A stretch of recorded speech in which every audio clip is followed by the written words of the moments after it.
Olá, muito bom dia. Estamos chegando com o Jornal da Manhã desta quarta-feira, hoje dia 9 de setembro de 2020. Muito obrigado pela audiência. Eu sou Eudes Figueiredo. Estamos chegando com as principais informações para você da região de Presidente Prudente, na edição local aqui do Jornal da Manhã. Comigo, Eudes Figueiredo, também os nossos comentaristas, Adilson Brevileri, Adolfo Padilha e direto de Curitiba, William Fernandes, comentando os assuntos que são destaques na nossa região. Bom, a gente começa com o bom dia do Adolfo Padilha. Adolfo, é com você. Bom dia, Eudes, bom dia, Dilson, bom dia a todos os amigos aí da bancada, bom dia aos nossos ouvintes da Jovem Pan. Hoje é um alerta geral, né, que a gente não deve deixar de dar nunca. O meu destaque hoje é para que as pessoas, nesse clima de liberdade, nesse clima de que tudo está melhorando em relação ao vírus, ao Covid, continue tomando os devidos cuidados, né? Continue se preservando, continue passando álcool em gel, continue usando as máscaras para a gente evitar um pior momento. Eu acho que dessa vez é inevitável, eu acho que as quedas são mundiais, eu acho que aonde ainda não caiu é porque o vírus ainda não chegou de uma forma definitiva, como dizem muitos dos cientistas que estão falando sobre isso no mundo todo. Mas vamos tomar cuidado e vamos continuar nos cuidando, né, gente? Porque, afinal de contas, todos nós queremos retomar a vida ao normal, o mais rápido possível. Vamos lá para o bom dia do Adilson Brevileri. Adilson, bom dia. Olá, Eudes, bom dia, Will, bom dia também o nosso Padilha e também a todos os ouvintes da Jovem Pan. Vamos lá, William Fernandes, bom dia.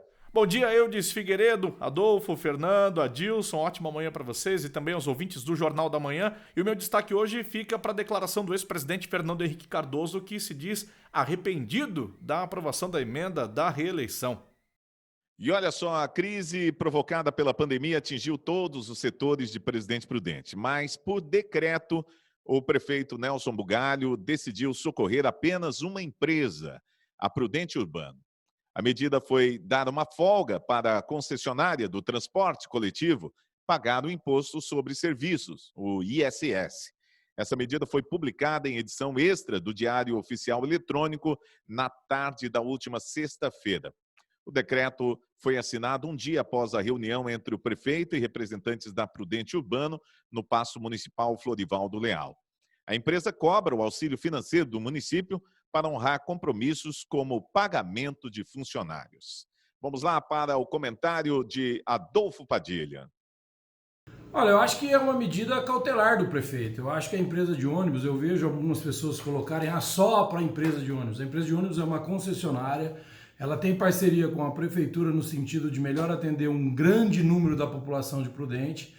É natural que todo mundo passou esse aperto diante da pandemia e está passando, mas é natural também que o prefeito dê uma preferência para uma empresa que atende uma grande maioria, principalmente dos trabalhadores em todos os sentidos, em todos os aspectos da nossa cidade, para que essa empresa não pare, para que a empresa continue transportando os pais de família, as mães que trabalham, enfim.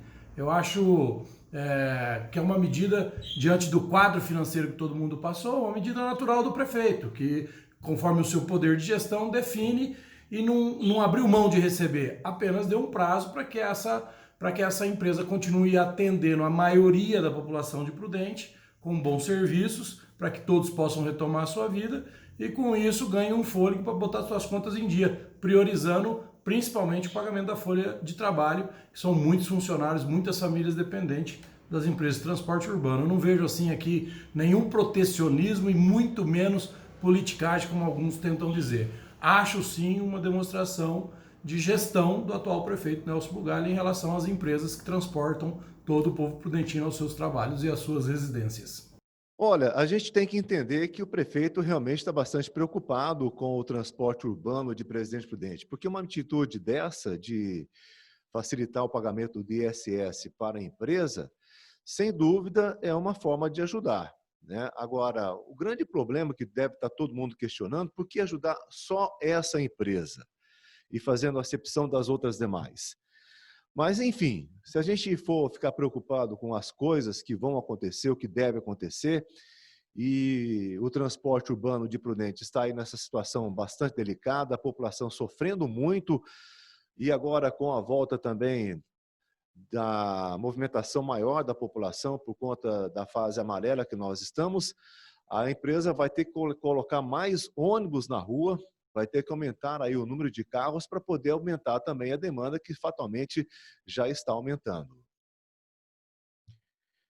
Muito bem, por suspeita ou contaminação, Covid-19 afasta 159 trabalhadores do setor de limpeza pública em Presidente Prudente. Os dados foram repassados ao site G1 pela Companhia Prudentina de Desenvolvimento, que é a Prudenco, e são relativos aos meses de março a agosto de 2020. Quer dizer, não saíram todos de uma vez, é o que foi até agosto, até o mês passado. Profissionais que trabalham no setor de limpeza pública em Presidente Prudente não pararam de atuar durante a quarentena. Considerado um serviço essencial, tanto a Companhia Prudentina de Desenvolvimento, a Prudenco, quanto a Cooperativa de Trabalhadores de Produtos Recicláveis de Presidente Prudente, notaram um aumento na coleta de lixo orgânico e reciclável. Além disso, somente a Prudenco já registrou 159 afastamentos por suspeita ou confirmação do novo coronavírus de março a agosto desse ano. Vamos lá para o comentário do Adolfo Padilha. Olha, esses são talvez aqueles invisíveis, né? Quando a gente vê o governo dizendo que descobriu um monte de invisíveis que não eram acolhidos por uma ajuda financeira como o Bolsa Família, eu acho que diante de tanta gente que a gente homenageia aqui sobre estar cuidando da gente enquanto a gente está cuidando para não sair na rua durante a pandemia, é esse pessoal da limpeza, né? Esse pessoal que trabalhou na limpeza da cidade, esse pessoal que saiu aí às ruas todos os dias coletando o nosso lixo, não deixam de ser também os heróis da nossa proteção. Eu acho justo esse cuidado, eu acho que isso demanda também o maior número de testes que estão fazendo e eles merecem sim todo o carinho e todo o cuidado da prefeitura e, além de tudo, todo o respeito de todas as famílias prudentinas. Aos nossos amigos coletores de lixo da cidade, o nosso muito obrigado, que eu acho que é importante deixar isso registrado. Olha, há uma preocupação muito grande por parte dessas pessoas que trabalham diretamente nesse setor, porque elas estão constantemente expostas a tudo, né? E é um serviço bastante essencial. A gente percebe que, coincidência ou não, mas se você fizer uma análise mais criteriosa, você percebe que algumas ruas de Presidente Prudente, algumas ruas até principais, que não ficavam com lixos acumulados, você já percebe que já está bastante deficitária. Existem algumas ruas que parece que há uma semana que não passa ali um gari para poder dar aquele trato todo essencial para manter limpo. Aliás, Presidente Prudente é uma cidade reconhecida pela limpeza de suas ruas, pela limpeza das suas vias. As pessoas que aqui chegam de fora, pessoas que vêm nos visitar, eles de imediato já percebiam que a limpeza da cidade era algo louvável, né? Hoje já não está acontecendo isso, né? A gente já percebe que as ruas de Presidente Prudente já não estão tão limpas quanto a gente costumava a ver. Agora, uma outra coisa que fatalmente iria acontecer, que é o acúmulo de lixos, né? Porque o lixo, com pessoas mais tempo em casa, com pessoas não viajando, e consumindo mais produtos, consumindo produtos de delivery, fatalmente o lixo aumenta. Uma coisa que aconteceu no meu bairro, por exemplo, nós tínhamos coletas diárias no meu bairro, né? De segunda a sábado acontecia a coleta de lixo. Hoje ela está escalonada, ela está segunda, quarta e sexta e eventualmente terça, quinta e sábado. Então diminuiu aí pela metade. E o custo que nós pagamos no imposto pela coleta de lixo permanece o mesmo. Então, são coisas estranhas que acontecem aqui em Presidente Prudente que a gente não sabe qual é a explicação louvável para isso, né? Ok, vamos lá falar de eleições municipais, que cada dia aperta mais o cerco, hein? A convenção do MDB definiu Fábio Sato como candidato a prefeito de Presidente Prudente. A reunião foi realizada em um salão particular no centro da cidade. Vice na chapa do Sato é o advogado Jailton Santiago, também do MDB. Eu acho que o jogo começou, né? Eu acho que a eleição tá aí. As convenções é a largada. Cada partido agora tem a sua data. Fábio Sato está tentando de novo a prefeitura. É um cara que tem um capital político, é um cara que tem aí votos das últimas eleições, como candidato a prefeito, como candidato a deputado. É um candidato que a cada eleição vem com um grupo novo, mas dessa vez ele vem com pessoas bem preparadas. O Dr. Jailton, que é o seu vice, é um advogado muito respeitado na cidade, é um cara com uma história muito bonita na cidade. Eu acho que a eleição esse ano, como eu já disse aqui, ela vai ser muito disputada, porque nós teremos aí, com certeza, 8 a 10 candidatos a prefeito em Presidente Prudente. E olha só, a convenção do Podemos também definiu o candidato a prefeito. Trata-se de Juliano Borges. A reunião foi realizada em um colégio particular da cidade, no bairro Grupo Educacional Esquema. O vice na chapa é um empresário, Valdir Olivetti, também do Podemos. Olha, Juliano Borges é um cara novo, é um cara que trabalhou como secretário do ex-prefeito Tupã. O pai dele foi assessor, se eu não me engano, por muito tempo do Mauro Bragato. Ele vem como vice com um amigo, um cara muito querido na cidade, que é o Valdir Olivetti, que é presidente foi diretor da Fiesp, acho que ainda é.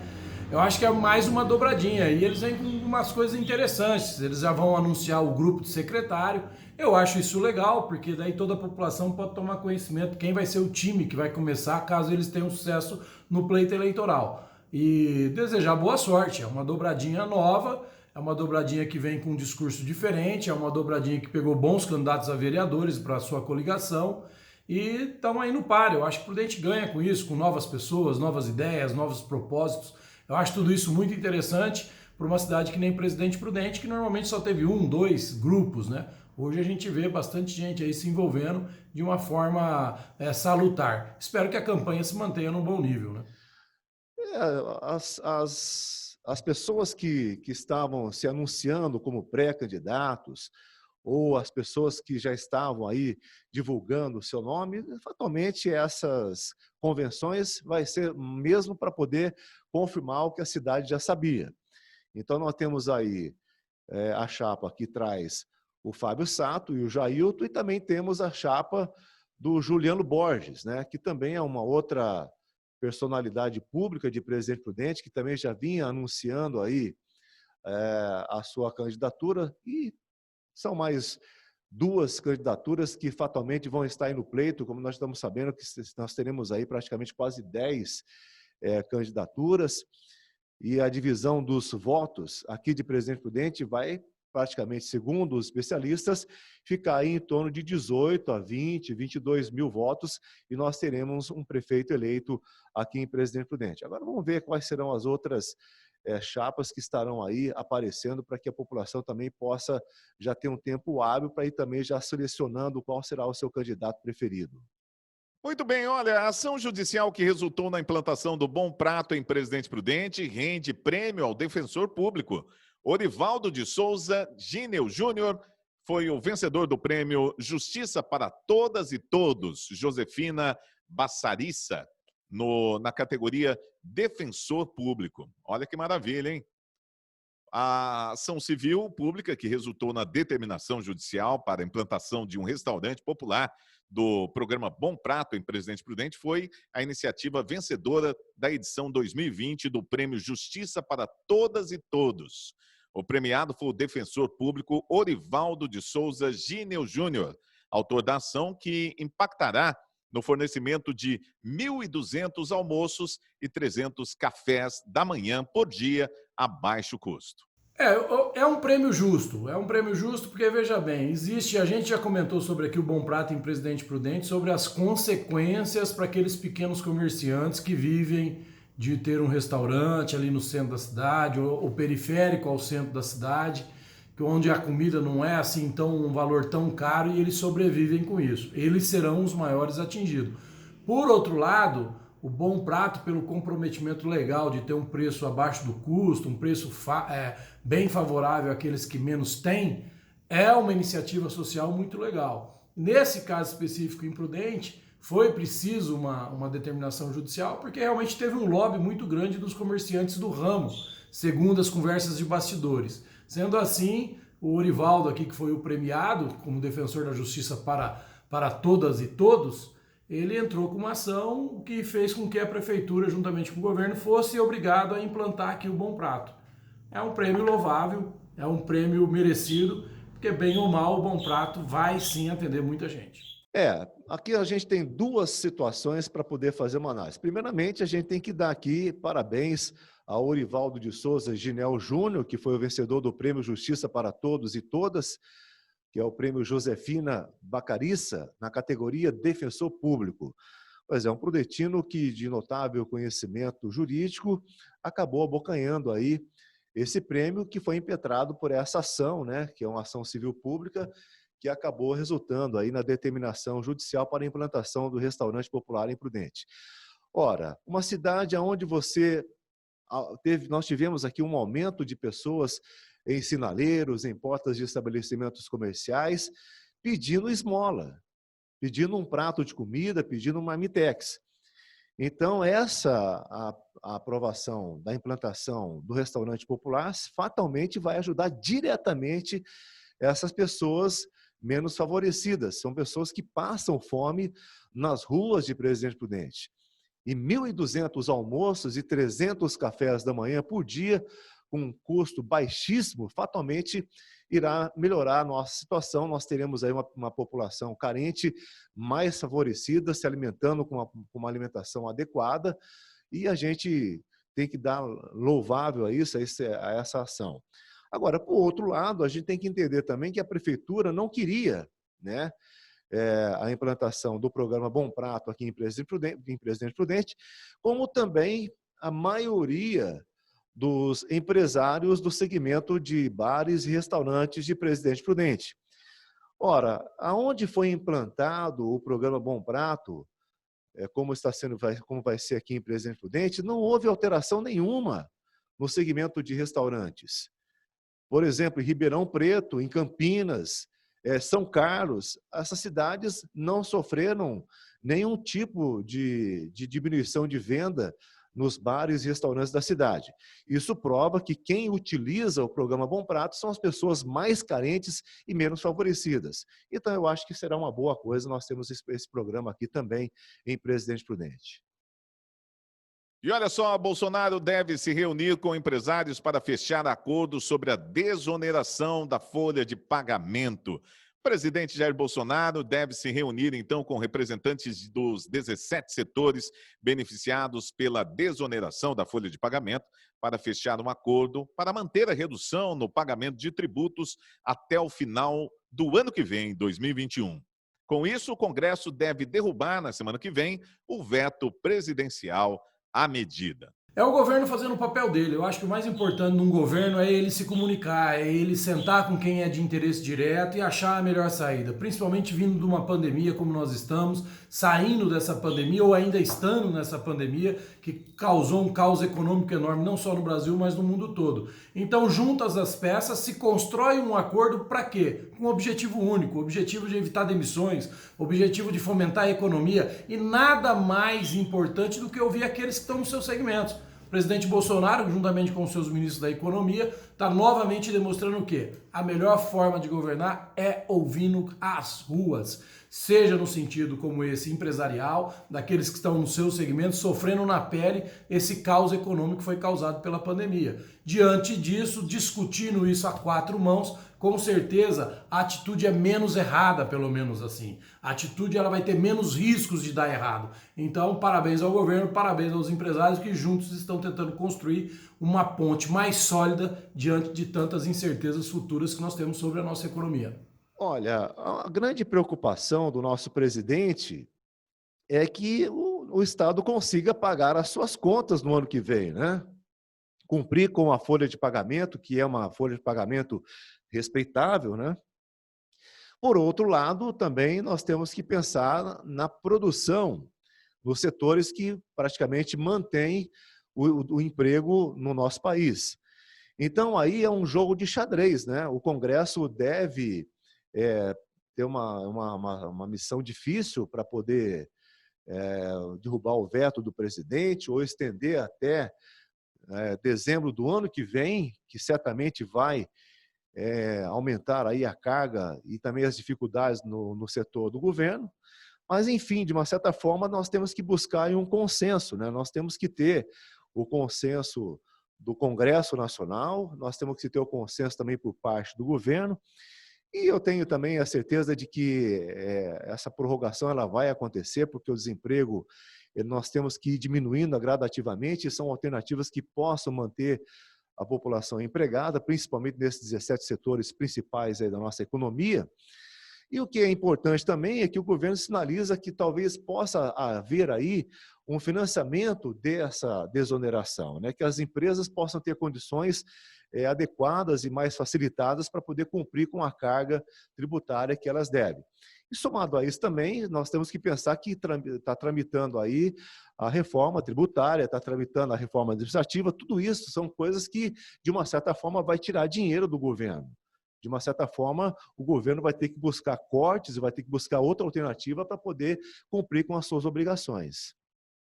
E olha só, o ex-presidente Fernando Henrique Cardoso afirmou que emenda que permitiu reeleição foi um erro. O tucano FHC foi o primeiro presidente reeleito em território brasileiro.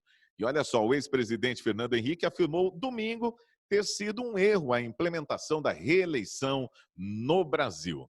Foi um artigo bem longo ali no Renova Mídia, em que ele respondeu várias questões. Então, vamos lá saber dos nossos comentaristas se foi realmente um erro ou não. Vamos conferir? Bom, o ex-presidente Fernando Henrique Cardoso, que se diz aí arrependido pela aprovação, né, da emenda da reeleição, acha que se 4 anos é pouco e 6 é muito, deveríamos ter um mandato de 5 anos. Eu vou dar minha opinião pessoal sobre a reeleição. Eu acho que todos da mesa aí, todos do Jornal da Manhã, tanto o Adolfo, eu, diz o Fernando, devem ter opiniões particulares também sobre esse tema.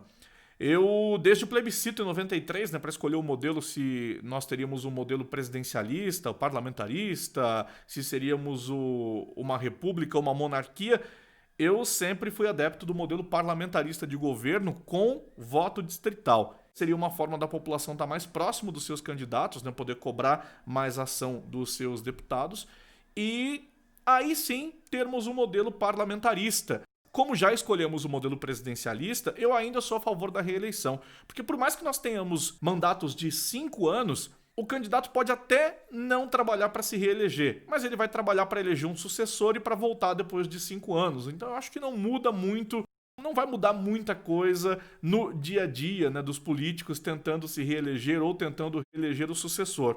Então, independente de termos reeleição ou não, o político vai sempre tentar ou se reeleger ou eleger o sucessor. E quando ele elege o sucessor, muitas vezes este não tem as qualidades do político que o elegeu. Então, se a população está contente com o mandato, eu não vejo problemas em tanto um prefeito, um governador ou um presidente ter o direito a mais 4 anos de governo. Olha, é muito engraçado ver o Fernando Henrique dizer agora que a reeleição foi uma medida errada, mas qualquer um que acompanhou na época sabe o que custou aprovar a reeleição do Fernando Henrique, né? Pelo menos os bastidores da política têm histórias assim emocionantes de quanto custou ter sido aprovada a emenda da reeleição. Eu também acho que reeleição é muito tempo. Eu acho que o mandato de presidente devia ser de 6 anos. Eu acho que o mandato de deputado federal só poderia ter uma reeleição e não ter 3, 4, 5, 6 reeleições, né? Eu acho que muita coisa tem que mudar. Eu acho que os ministros do STF não podem ser ministros indicados politicamente que não tenha pelo menos uma carreira jurídica através de um concurso público. Então o Brasil tem que mudar muita coisa. Uma delas, principalmente, é não dar ouvido agora a quem deu tanta cobertura para que a esquerda tomasse poder nesse país, como foi o caso do Fernando Henrique Cardoso. Esse é o meu ponto de vista. Pois é uma coisa que a gente deveria fazer, a pergunta é a seguinte: se fosse o Fernando Henrique Cardoso que estivesse no presidente, será que ele estaria pensando dessa mesma forma? Eu tenho minha certeza que não. Porque para mudar esse país, para poder tirar os vícios colocados nesse país por parte de socialistas, de esquerdas, nós precisaríamos realmente de mais um mandato do presidente Bolsonaro. Porque um mandato só não vai ser possível para que ele coloque o Brasil nos trilhos, dado o tamanho rombo que os esquerdas deixaram para o nosso país. Agora, se ele acha que a reeleição foi um grande erro, por que então, naquele momento, então, ele não pediu para que ele saísse do governo e desse a oportunidade para um outro entrar no seu lugar?